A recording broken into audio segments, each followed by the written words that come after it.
బోలా శంకరుణ్ణి నేనేం కోరుకున్నానంటే నేను మంచిగా పనులు చేసి మీ అందరి మనసుల్ని గెలుచుకోవాలని. అమ్మగారు ఈ రోజు నేను నా చేతితో మీకు తినిపించినా సదా చల్లగా ఉండు.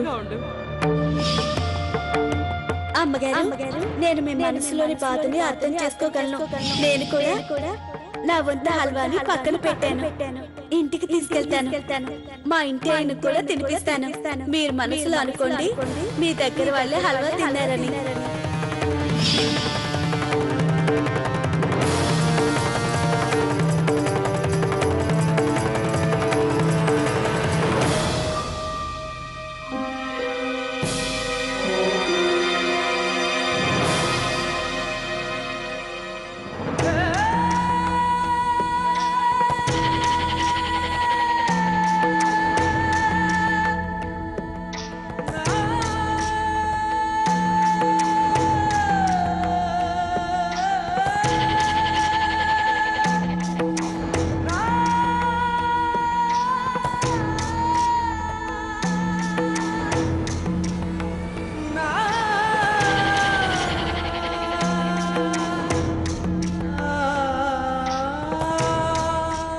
ఒక్క మాట సారు, నేను బ్రహ్మాండంగా మాలిష్ చేస్తాను. కావాలంటే మీకు కూడా చేస్తాను. సారు నేను అక్కడికి వచ్చి మీకు హెల్ప్ చేయనా? నేను చేసుకుంటాను. సారు మొహమాట పడకండి, నేను చేస్తాను. చూడు నువ్వు రెడ్ లైన్ ఉంది కదా, అది దాటి రావద్దు. దానికి అటువైపే ఉండు. ఇలా ఎందుకు వస్తున్నావు?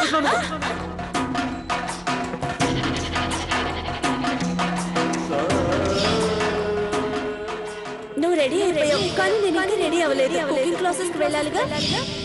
ఎందుకంటే ఈ తప్పు నువ్వు మొదటిసారి చేయలేదు. నువ్వు అడుగడుగునా ఏదో ఒక అబద్ధాన్ని ఆసరాగా చేసుకుని వస్తున్నావు. లవ్లీ, నువ్వు ఎన్ని మాటలైనా చెప్పు. అబద్ధం చెప్పనని నిజాయితీగా ఉంటానని, కానీ ఉండలేదు. అబద్ధం చెప్పడం నీకు బాగా అలవాటు. నీ నరాల్లో అబద్ధాలు ప్రవహిస్తున్నాయి. నేను వినాలనుకోవడం లేదు. నువ్వు ఎందుకు చేసావు, ఏ వాసికి చేసావని. కానీ ఈ రోజు నువ్వు చేసే పనికి ఒకవేళ నా కుటుంబం నిన్ను క్షమించినా గానీ నేను మాత్రం నిన్నటిని క్షమించను. లవ్లీ, ఇలా ఎందుకు చేసావు చెప్పు. ఎందుకు చేసావు? ఎందుకు? నేను ఇంత నాటకం నిన్ను నీ కుటుంబంతో కలిపేందుకే చేశాను. ఇప్పుడు నీకు ఈ విషయం ఎలా చెప్పను కార్తీక్? ఈ పండుగ రోజున, ఈ మకర సంక్రాంతి రోజున ఎంతో సంతోషంగా ఉంటాననుకున్నాను. దీనికోసం ఎన్నాళ్ళ నుంచి ఎదురు చూశాను. కానీ ఈ పండుగ రోజున నేను ఎంత బాధగా ఉన్నాను. కానీ అవును లవ్లీ, నేను నిన్ను సరిగ్గా అర్థం చేసుకోలేకపోయాను. ఈరోజు నువ్వు నాకు తల నుండి కాలిగొట్టి వరకు అబద్ధ ప్రతిరూపంలా కనిపిస్తున్నావు. మన ప్రేమ కూడా అబద్ధమే కదా? అవును కదా లవ్లీ? నీ మీద నా ప్రేమ అబద్ధం ఎలా అవుతుంది? ఇదే నా జీవితంలో అన్నిటికన్నా గొప్ప వరం. కార్తీక్, ఈ రోజు నువ్వు నన్ను మాత్రమే కాదు, నా ప్రేమని కూడా అనుమానించావు. అవును లవ్లీ, ఇప్పుడు నాకు మన ప్రేమ మీద కూడా అనుమానం మొదలైంది. నువ్వే పెద్ద అబద్ధమైనప్పుడు మన ప్రేమ ఎలా నిజమైందవుతుంది? నేను దీన్ని ఈ క్షణమే అంతం చేయక తప్పదు. తప్పక నేను ఈ అబద్ధానికి జవాబు చెప్పి తీరాలి.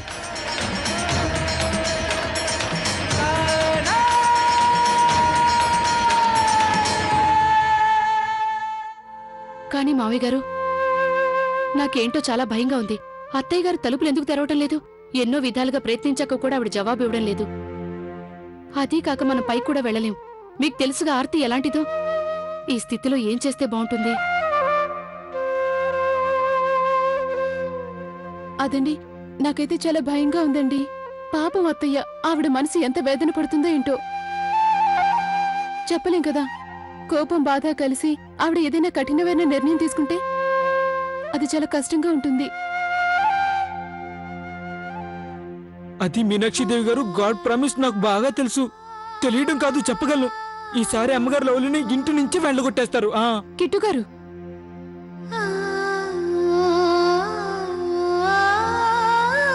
అలాగే జరుగుతుంది. ప్రియమ్మా ఎలాంటి పేపరు? ఇదైతే కాదు కదా. అందుకే లవ్లీ నా రిపోర్ట్స్ గురించి పదే పదే అడిగింది. నేనెందుకు ఇలా ఉన్నాను, ఏమైందా అని. దీని అర్థం తనకు ముందు నుంచి తెలుసు.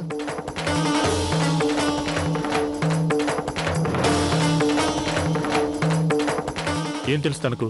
లవ్లీకి నా ప్రెగ్నెన్సీ గురించి ముందు నుంచే తెలుసు. తను నన్ను కూడా చీట్ చేసింది. యునో అది నాకు మీ ఫ్యామిలీలా కాకుండా డ్రామా కంపెనీలా అనిపిస్తుంది. ఈ ఇంట్లో కోడళ్ళు యాక్టింగ్ లో ఒకరితో ఒకరు పోటీ పడుతుంటారు. అయినా ఇదంతా ఎప్పుడైనా జరగాల్సిందే కదా, ఎందుకంటే మీ అమ్మ ఉంది కదా. అందర్నీ ఆవిడ పద్ధతులతో బంధించేస్తుంది. చిన్న చిన్న విషయాలకి శిక్షలు. ఇక్కడ శ్వాస తీసుకోవడం కూడా కష్టం అయిపోయింది. ఇక ఒక కోడలు మీ అమ్మకి వ్యతిరేకంగా వెళ్తే దాని రిజల్ట్ ఏంటో నువ్వు చూసావుగా. అందుకే నేను డిసైడ్ చేసుకున్నాను, ఇక నుండి నేను ఇంట్లో ఉండదలుచుకోలేదు. ప్రతిరోజు కొత్త కొత్త నాటకాలు. మీ అమ్మ ఎప్పటికీ మారదు, అలాగే ఆ లవ్లీ కూడా. ప్రియా, నువ్వు విషయాన్ని ఎక్కడి నుండి ఎక్కడికి తీసుకెళ్తున్నావు? అసలు నువ్వు ఇక్కడ ఉండననే మాట ఎందుకు వస్తుంది? నువ్వు అనవసరంగా రెండు మాటలను ఒక్కటి చేసి మాట్లాడుతున్నావు. అందుకే ప్లీజ్ సైలెంట్గా ఉండు, నా నమ్మని చూడవు. ఓకే?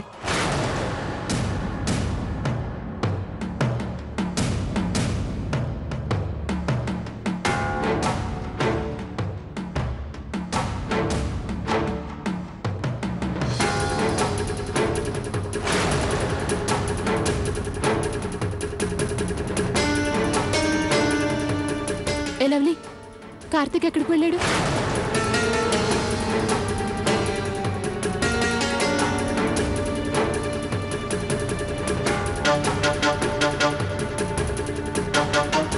ఎందుకు ఇలా తల ఊపుతున్నావు? నీకు తెలీదా కార్తీక్ ఎక్కడున్నాడో? తను లేకుండా ఏ బాధ లేకుండా ఇంటికి వచ్చేసావా? పైన అత్తయ్య గారు తనని తాను గదిలో బంధించుకున్నారు. మేము ఎన్ని విధాలుగా ప్రయత్నించినా ఆవిడ జవాబు ఇవ్వడం లేదు, తలుపులు తెరవటం లేదు. పైగా నీ కార్తీక్ ఎక్కడికెళ్ళాడో తెలియదంటున్నావు. ఓరి భగవంతుడా, మా కార్తీక్ ఎలాంటి అనర్థం చేసుకోకుండా చూడు.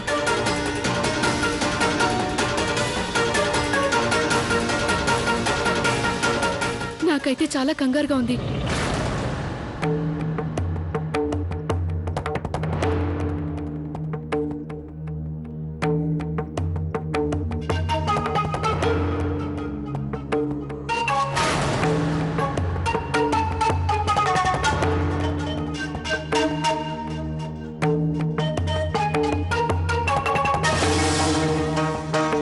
కార్తీక్, నువ్వు ఇలా ఎందుకు చేస్తున్నావు? కార్తీక్,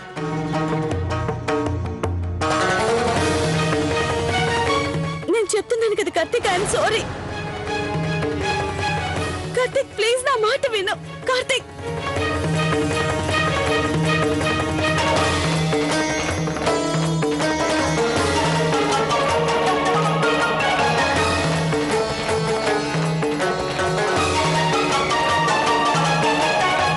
అసలు నువ్వెందుకు ఇలా చేస్తున్నావు కార్తీక్?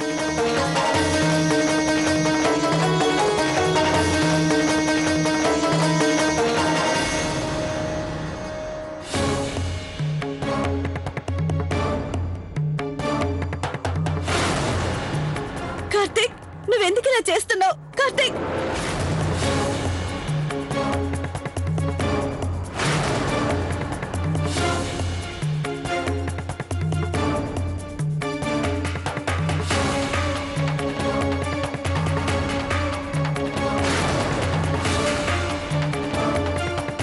కార్తీక్, నువ్వేం చేస్తున్నావు? కార్తీక్, కార్తీక్, ఇదంతా ఏంటి?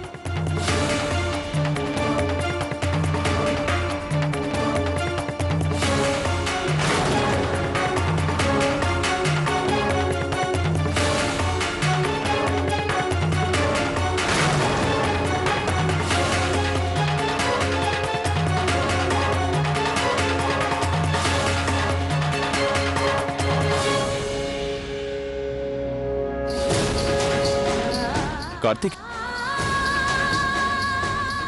అరే కార్తీక్ కార్తీక్ ఏం చేస్తున్నావు? కార్తీక్ వదులు. కార్తీక్ నీకేమైనా పిచ్చి పడిందా? ఎందుకు అలా కార్తీక్ చేస్తున్నావు? వదులు. కార్తీక్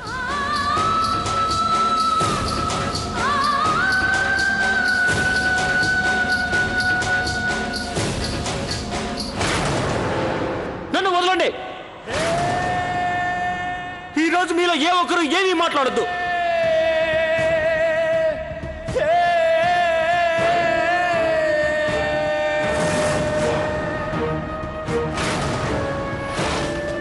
చూడు లవ్లీ, ఈ మంటని బాగా చూడు. ఒకరోజు ఇలాంటి అగ్ని ముందే మనిద్దరం 7 అడుగులు వేసి ఒకటయ్యాం. ఇక ఈ రోజు ఈ అగ్ని, దీనిలో మన ప్రేమ, మన విశ్వాసం కాలి బూడిదైపోతున్నాయి. చూడు చూడు.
నీ ఈ వస్తువులన్నీ తీసుకుని ఇక్కడి నుంచి వెళ్ళిపో.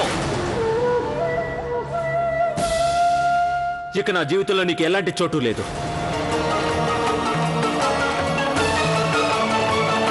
Get out! Get out!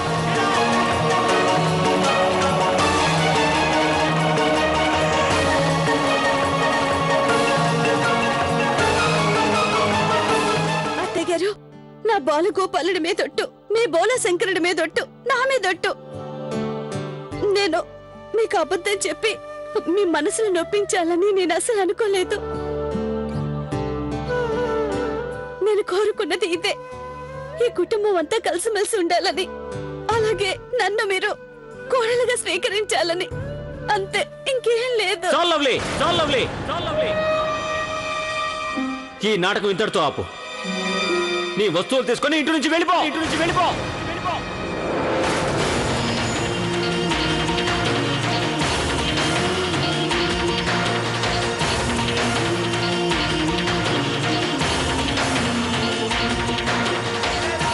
Lovely, నీకేమనిపిస్తుంది? నువ్వు కోరుకున్న దానికోసం నువ్వు చేసిన ఈ పనులన్నిటినీ, అలాగే నీ పద్ధతులు సరైనవేనా?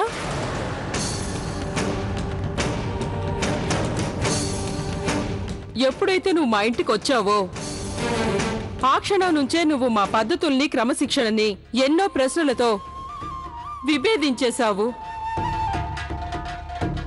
అంతేకాకుండా ఆ నియమ నిబంధనల్ని మీరడానికి సంపూర్ణంగా ప్రయత్నించావు.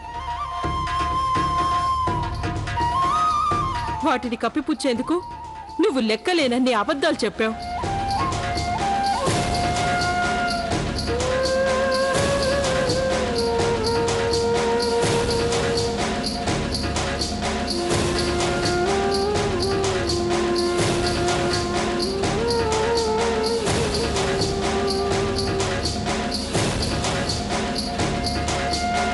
ఇంతకు ముందే నువ్వు అన్నావు, మళ్ళీ నువ్వు ఈ కుటుంబంతో కలిసిమెలిసి ఉండాలని, ఈ ఇంటి కోడలని పిలిపించుకోవాలని. అంటే దీని అర్థం ఇదే కదా? నువ్వు కేవలం ఈ ఇంటి కోడలయ్యే అర్హతని సంపాదించుకోవడమే కాదు, ఈ ఇంటి బాధ్యతల్ని కూడా నిర్వర్తించగలవనేగా నీ ఉద్దేశం?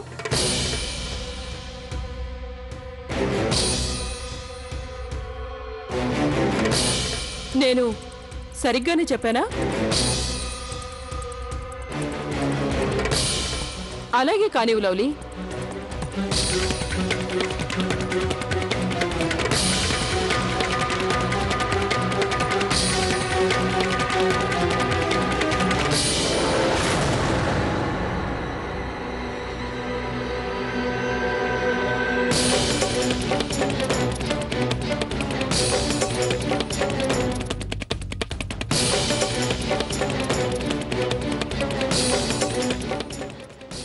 ఇవి ఈ ఇంటి తాళం చేతులు.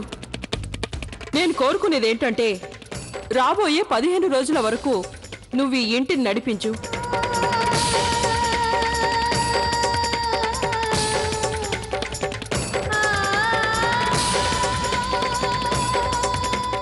నీ పద్ధతిలోనే ఈ ఇంట్లోని అన్ని బాధ్యతల్ని నిర్వర్తించు. కానీ అత్తయ్య తను అమ్మాయి గౌరీ,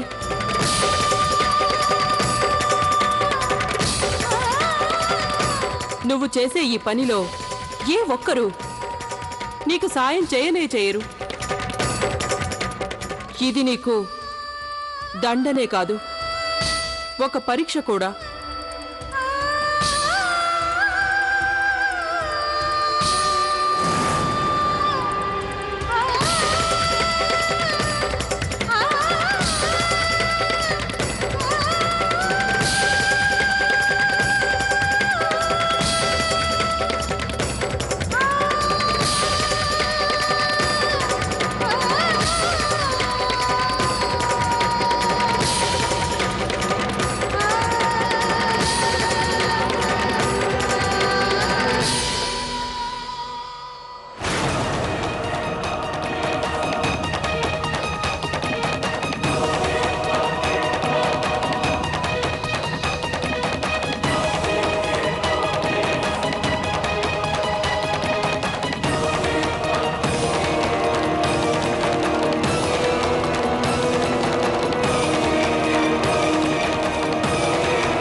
అలాగే ఒక నియమం నువ్వు పాటించాలి. నీకు నేను ఇంటి బాధ్యతలతో పాటు గౌరవ అభిమానాలు, బంధాలు, భారాలు నీకు ఏ రూపంలో ఇస్తున్నామో అలాగే 15 రోజుల తర్వాత నువ్వు మాకు వాటిని అదే రూపంలో తిరిగివ్వాలి. ఏ చిన్న లోపం కూడా మాకస్సలు కనిపించకూడదు.